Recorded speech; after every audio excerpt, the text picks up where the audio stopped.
For today's video guys, nandito po pala kami sa Unlimited Samyok.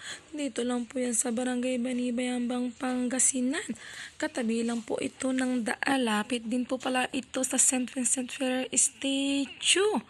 Makikita nyo na po agad ito guys. At tignan nyo po yung mga pagkain nila.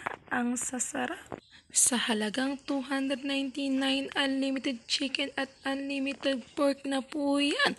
Syempre, unlimited din po yung dishes at saka drinks.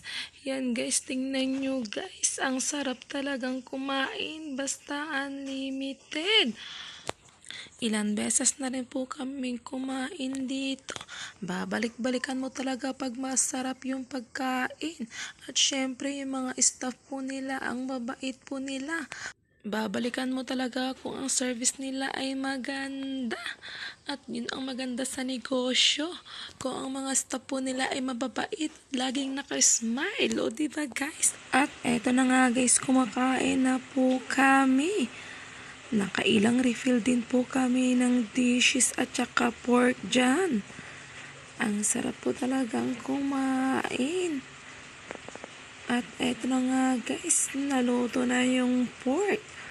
Unlimited lettuce at unlimited rice din po yan guys. Mas lalong sasarap ang pagkain kapag kasama mo ang family mo. At eto nga kasama ko anak ko, pamangkin ko at ang ate ko. Sulit po talagang kumain dito guys. Kaya ano pang hinihintay nyo? Arat na! Hanggang dito na lang po ang aking video. Huwag niyo pong kalimutan mag-like, comment, share, and follow. Maraming salamat po sa panonood. Bye-bye!